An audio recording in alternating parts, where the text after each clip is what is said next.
Blessed love and peace. This is the day after. Um, and we're going to do a walkthrough of the scene and kind of like the crime scene investigation. So this looks like the tire treads.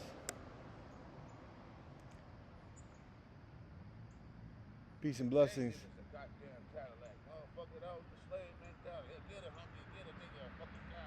Peace and blessings, bro. All right. So that looks like the tire treads of the car. And the thing is, this is very unusual actually, to be honest, because it's not a drunk thing. It's not a drunk thing. It might like try to be staged to look like, well, let's just look at it before we do conclusions. So this is how it continues. It goes on from here. Let's see how we do this. So, and then it continues on like this. So then, as you can see, right there, the tire treads in between these two marks. Now they had to have a space here without any vehicles in the parking space in order to be able to access this part of the tree lawn. So then they're able to maneuver past that sign between the telephone pole and the tree, as I was mentioning yesterday evening in the dark. I could still see that this was the situation. And helping out with the lawn mowing, landscaping, garden service.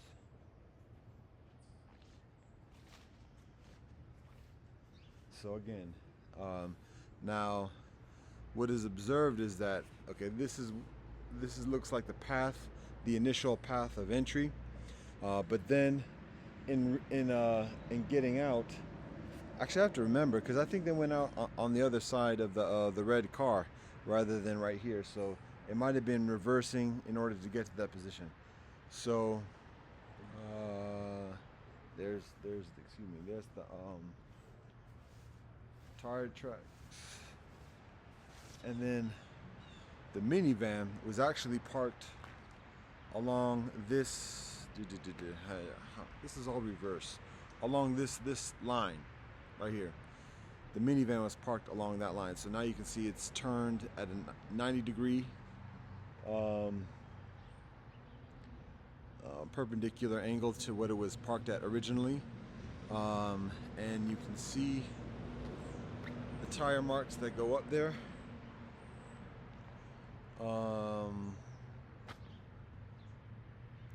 You can see the damage, the door, the rear of the vehicle, debris scattered about. A lot of broken plastic, looks like from the other vehicle. And then the sukkah initially was along this line right here. This is where the sukkah was established, and you can see that it's pushed all the way, probably about 4 meters, 4 to 5 meters, about 10 to 15 feet. It's been pushed back all the way towards the wall. So initially, the sukkah was basically up to the edge there.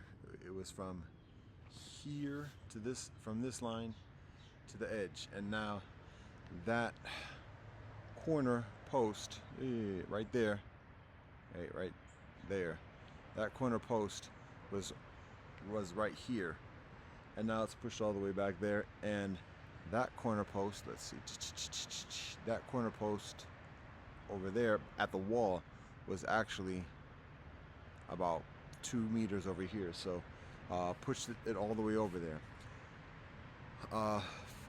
Continuing on with this thing, so you can see some of where the tire treads stop right here, losing some liquid here, and again a lot of debris, and you can further damage about the vehicle, the broken window, and the scatteredness of the sukkah.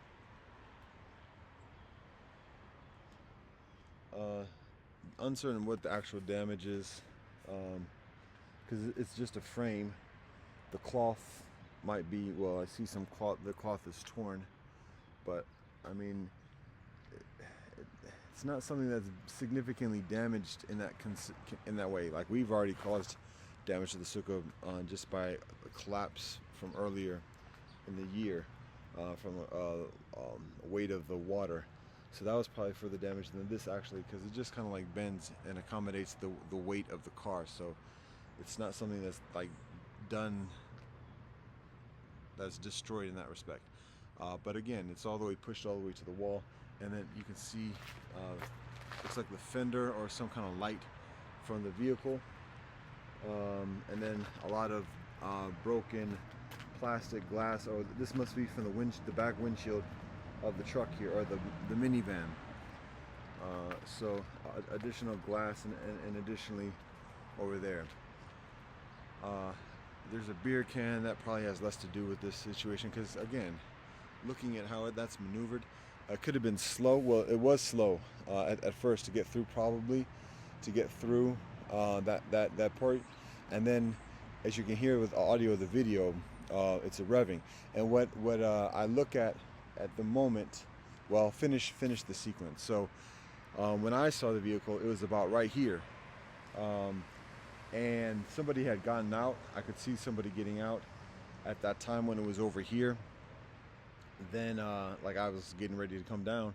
When I came down, well, when I showed it, when I was on the stairs on the way down, it was probably around here, and it was like stuck or trying to get out.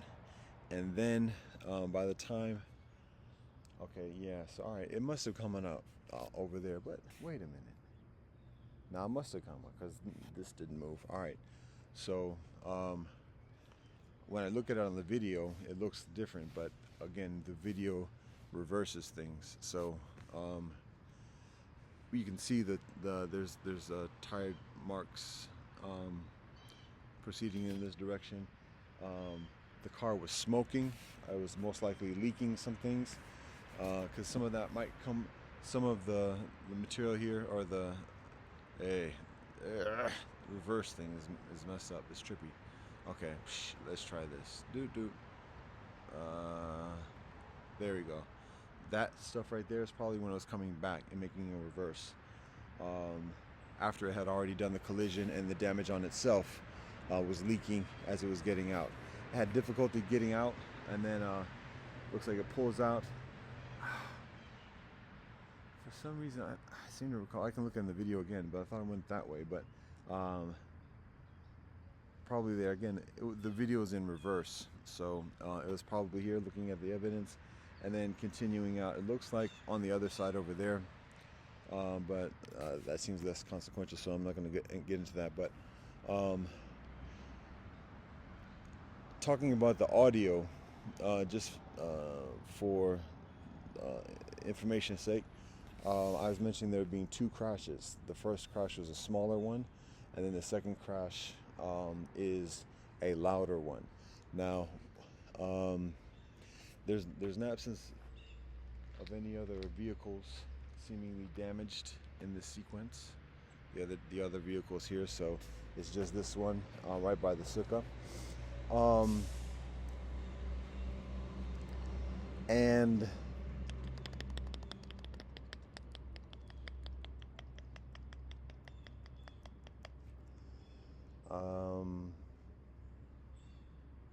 two crashes. So what might be estimated is that the first crash was actually against the vehicle here, because it was a fairly loud crash. But the second crash was much louder, and what it might have been is hitting this van first, and then pushing the sukkah and just revving the sukkah against the wall, and the actual car hitting the wall would be perhaps the second louder crash. And then after that, reversing or endeavoring to evacuate the scene. And that's when I get downstairs and I address the brethren. And again, to be honest, when listening to the audio, there was some. It sounded like they might have been talking to each other. First of all, again, still they did not look drunk. And again, to maneuver between those two things, that indicates intentionality, and perhaps some premeditated planning. And additionally, if it was in the notion of it being premeditated, that it would require the vacancy of the parking spaces, which might involve some type of cooperative type of preparation, because accessing the tree lawn from that angle would be basically very implausible if there was that actual vehicle parked in that front parking space, which there often is. So to plan something without having that as an assurance, somewhat implausible, unless there was premeditated cooperation.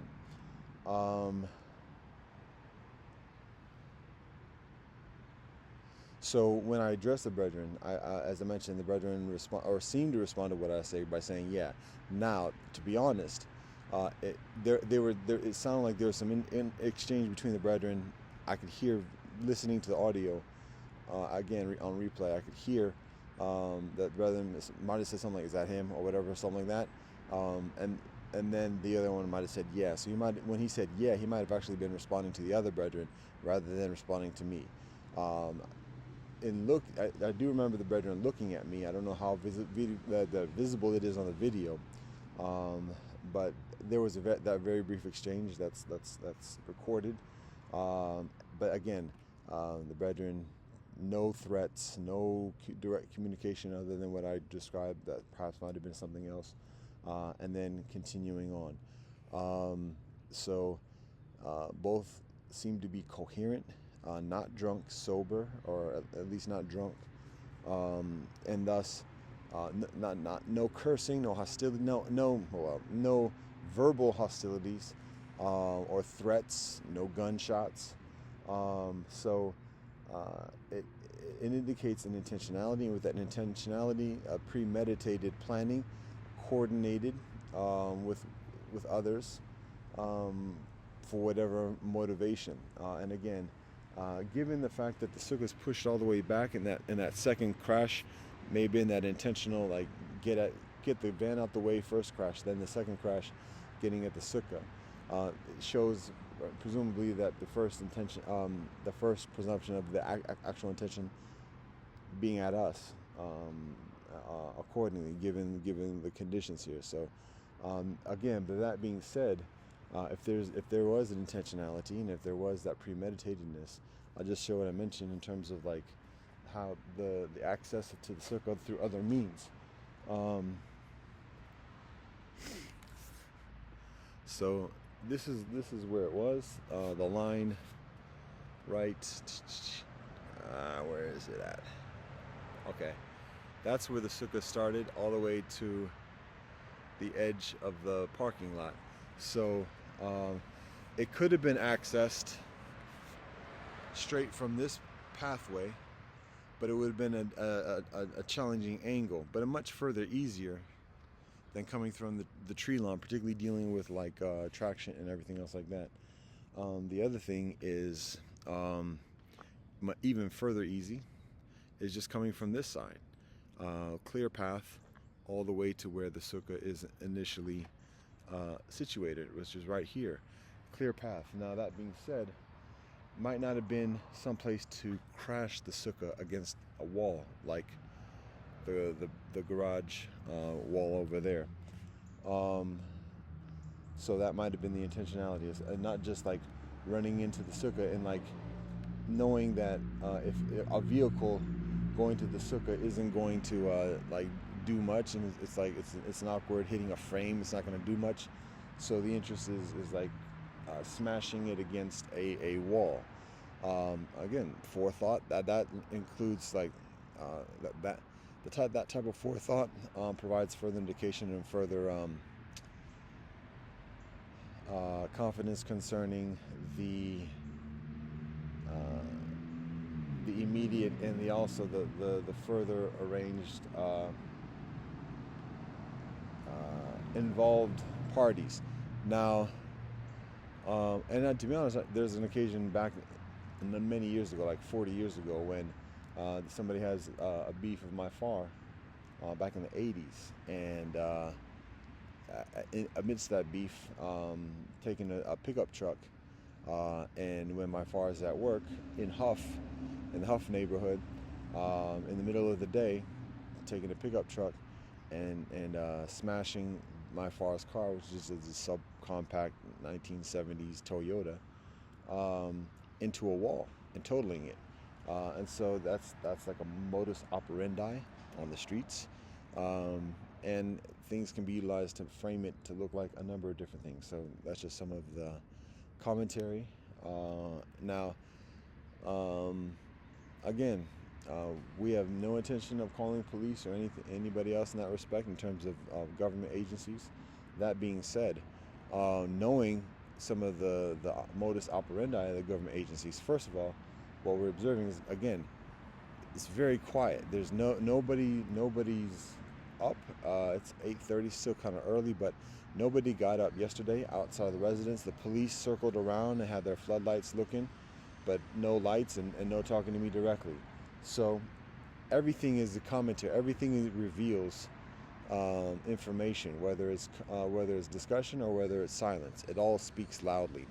Now, up to this point, again, nobody came out yesterday evening. No neighbors or anybody else. What's going on? And so, okay, that's understandable to a certain extent. However, particularly considering that it's kinfolk's own stuff, that also is noticeable. Now, the other consideration is that, again, the police didn't talk to me, or didn't even try to talk to me. So, again, the police might know what the policy is, and so that's fine as well. Now, that being said, still has yet to. Daylight is here. Still, perhaps a little bit before official work day beginning, but it's 8:30 a.m. and nobody said, "Yo, what happened here?" Da da da da da. There hasn't been any kind of commentary. Now, we observe how things unfold. As we communicated before, we do things in our own hands. We don't unnecessarily resort to violence or tit for tat type stuff. There are other methodologies through which we establish our priority is safety, security, and so that's what we focus on, not revenge or punishment or reputation or stuff like that. That being said, we do have a mindfulness of the modus operandi of the government, and what our awareness is, based upon experience and study and further, is that this is a crime scene. Somebody has damage. It's not just us. That's not my vehicle. It's not part of our thing. So it's a matter of like other people having a vested interest in discerning what happened in accountability. So that's one element. Another element is recognizing that this is an intentional act. It's very confident that this is an intentional act, and that causing damage and communicating hostility. This is a bird dropping. Wow. Okay. It's a hostility. It's very confident that this is a hostility towards us, and particularly towards the sukkah. So if it's towards us, it is what it is. However, because it's towards the sukkah, that might be concern for the Jewish community. It might be concern for the government, and it also can be very easily recognized as a hate crime. And if it is perceived or categorized as such by the government, then that means it's a federal situation, to our understanding, the FBI getting involved or whatever else. Again, there's a lack of intentionality on our part of having that communication directly with the police or otherwise. We're sharing this information just in public. We can talk with the parties whose vehicle that is and let them know the information directly, person to person, people to people. And we can talk to other parties that are part of our relations and otherwise. However, direct communication with the police, that's not our policy. FBI, that's not our policy. So, and we do not, no hate, no shade, no malice, just that's what it is. So, and to be honest, we would prefer, we're concerned about being utilized as a politicization of geopolitical situation, of being like a poster child for whatever else. So we're being mindful of avoiding that kind of scenario and that trope. And there's a lot of different suspects, including within the Jewish community. So we're not discounting things at this point. There's a lot of likelihoods. However, it is what it is. So again, we see how things unfold. At this point, we're not making any phone calls. We got other things on our agenda for today and for this week. But we do observe what happens. We do observe who does approach us, who does solicit information, how long it takes, how insistent kinfolk are. And that might sound like somewhat hypocritical, but that would be the standard thing. And even though we're not intending to respond to that, that would be the standard thing. So if it's not the standard thing, that's telling as well.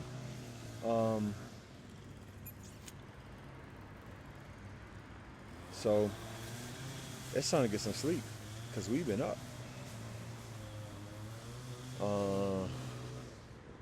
Trying to think if there's anything else. Again, it's punk cowardice. There's a lot of that. Can't hate it because it's sad. Whoever it is, whatever it is, cowardice, and we're not trying to antagonize kinfolk. We're not trying to. It's not a death wish, but I mean, it's just like I said before. Either let's talk like men with some respect. Whatever we did, or whatever you don't like, yo, can you use your words? And let's reason.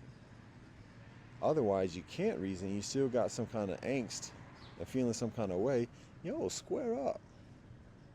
And you know we ain't got no weapons, so you're gonna look like a punk coming at us like this and even squaring up. But at least you're not gonna be doing this little punk bullshit. And so we're not even frustrated. It's like we're disappointed and like people, whoever, like everybody's our kin. And you're not representing us well by coming at us like this. And that might sound jokey. I'm actually facts. If it's black folk, if it's Jewish folk, if it's Muslim folk, if it's supremacist folk, if it's militant folk, whoever it is, like we are you, you're us. We come from the same seeds. Creation. We're all children of God. And like you're not representing us very well with this punk shit. It's just cowardice bullshit. And I mean, it might be a tactic, shalom. It might be a tactic to just try distraction or whatever else like that. However, it's just punk cowardice, and that's it. So again, we're gonna give all thanks and praise to the Most High Elohim. Blessed love and peace. Rastafari.